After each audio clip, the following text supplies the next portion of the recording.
Hi, my name is Juan Armijo, and this is my Learning Manifesto. Thank you for joining me. I hope you enjoy and get something out of this. Let me give you a little bit about my experience. I'm a high school social studies teacher. I've taught at two high schools in my career. The first high school I taught at was Camelback High School in the Phoenix Union High School District in Phoenix, Arizona. And the high school I currently teach at is Mayfield High School in the Las Cruces Public Schools in Las Cruces, New Mexico. I teach AP United States Government, Principles of Democracy, United States History. I've taught every social studies course there is over the past nearly 30 years now. I am a graduate of New Mexico State University and Arizona State University. I have also taught for the past 27 years part-time at the community college and university level at New Mexico State University White Sands Residence Center, El Paso Community College, Mesa Community College, United States History, Western Civilization, World History, Introduction to Political Science, and my favorite course, American National Government. My introduction to any sort of digital presence at the campus level started when I was a teacher at Camelback High School, and we were provided personal Macintosh computers, those little small one-unit Mac SEs, in order to use for grade keeping, create documents for students, etc. So the first digital experience I truly had as a public school teacher, the tools that we were given were for the teacher, not for the student. My philosophy on teaching is that public schools are central to a democracy, being the only place where everybody from all backgrounds has the same learning opportunities. The digital experience in public schools is a revolution, impacting not only learning, but instruction, curriculum, and the community. Going back to my first presence, we received the computers, learned how to use them, and of course, for many, the first online experience was America Online.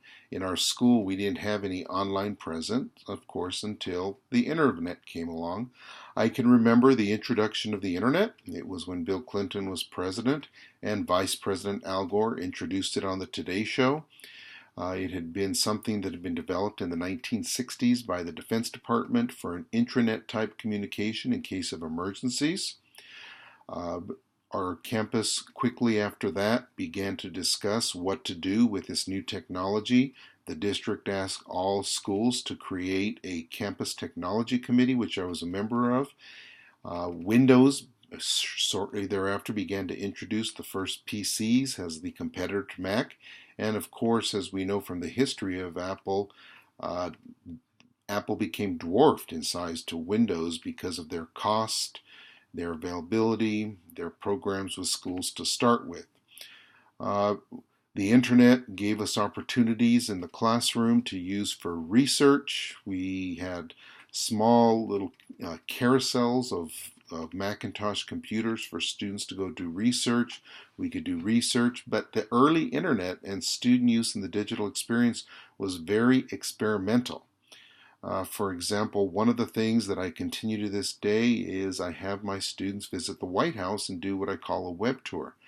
Well, my first web tours had to be very careful because the inner sites that were domains that were reserved for the White House were adult oriented and filters were non-existent. The first type of monitoring of students on the internet at my high school was the librarian having a program on her computer where she could see what all the students were doing, and if she felt it was inappropriate, she would block them off.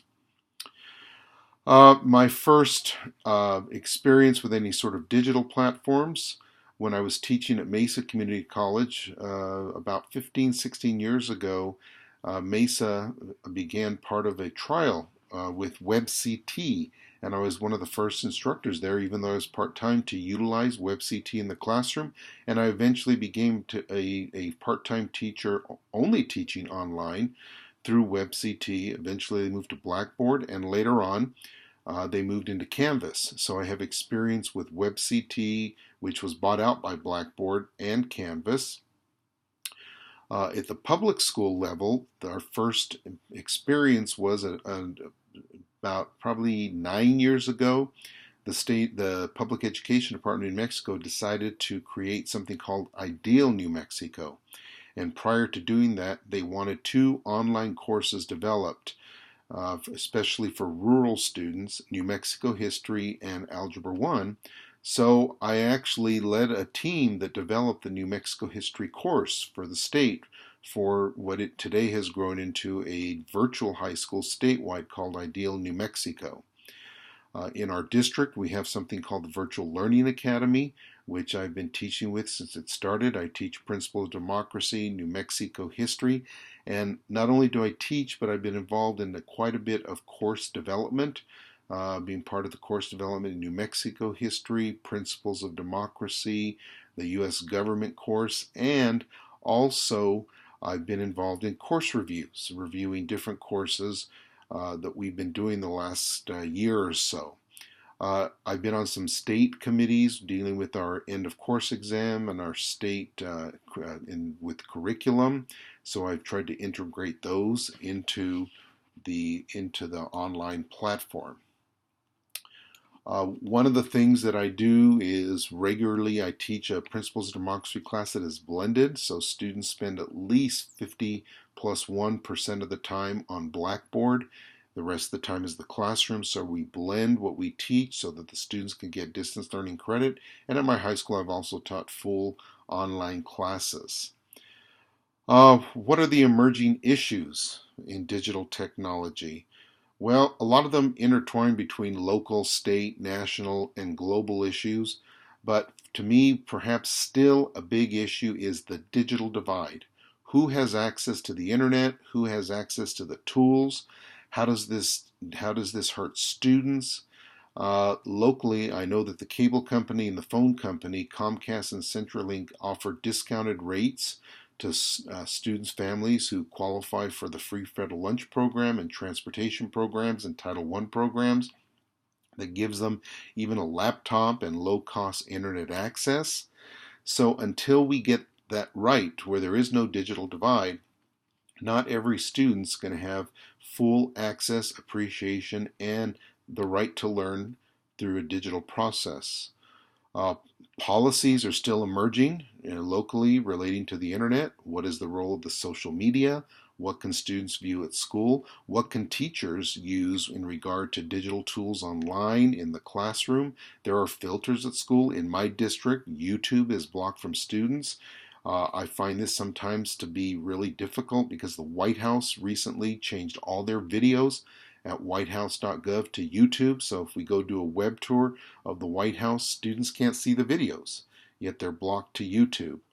What is the role of email? Email has become the predominantly method of communication in the school districts. So we have a digital communication. Students have their own email accounts. Not all of them access it. I have found teaching seniors and juniors that not a lot of them have never even accessed their school email accounts. So that's one thing I'm having them do in order to know that they have this, that they can communicate with teachers, etc. What kind of assistive technology is available for students with individualized accommodations, individualized education plans? We use a tool called Synergy for grades, but it also has access to communicate with parents directly through email. Students and parents can look at grades and attendance, and in Synergy it's called Parent View, Student View, and Teacher View. We've done surveys on teachers by students and parents online. Teacher evaluation is totally online. We are required to use something called Teachscape, where we upload our professional development plan. We see our observations. We upload lesson plans, student artifacts. So locally, it's also keeping up to date. What kind of professional development can be given? What kind of digital tools are needed? Do we have the most up-to-date, etc.? At the state, one of the requirements to graduate is that students either take a distance learning class, an AP class, a dual credit class, or an honors course. So we have to provide digital learning opportunities. And students take all these assessments like PARCC, and the SBA, their end of course exams on the computer. So they take it in a digital format. And the politicians, are they going to fund this at the state level? Our state legislators are the policymakers. They're the ones that give us the funds. Nationally, what's the role of No Child Left Behind? It's up for renewal in the next couple months, and there's been a lot of debate now about assessment. What's Congress going to do about emergency technologies? Nationally, we have major social media outlets: Twitter, LinkedIn, Facebook, Instagram. What role does that play? Are there grants available? What's the role of the smartphone with students? I would say not all, but maybe 3/4 of my students now have smartphones. They can use it in the classroom. It's perfectly allowed by policy if the teacher approves it. Nationally, an emergency digital issue is privacy. What are our privacy rights? We talk about this a lot in class. The tablet versus the PC, Windows versus Mac, Windows versus Chromebook, the new Google operating system. Recently, Google announced that there's more searches now done on mobile devices than on computers. Is there a future for computers, or are we going to be using tablets? Globally, what about censorship? Google allows China to censor the access to Google in China. And who's going to control the internet?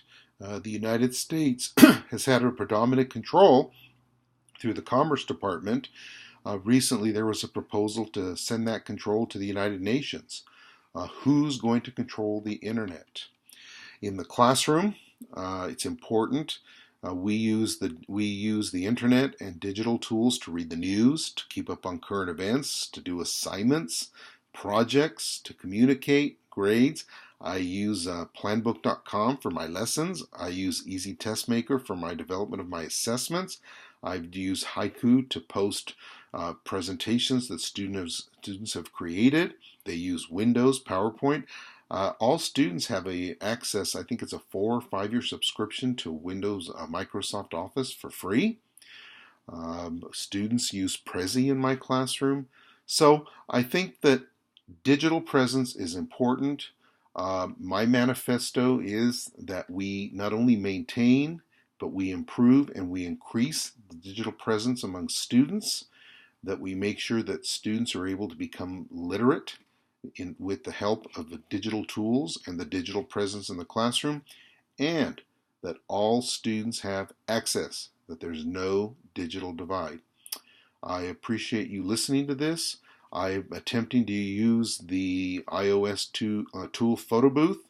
Hopefully this will work and that you can view my learning manifesto online. Many thanks.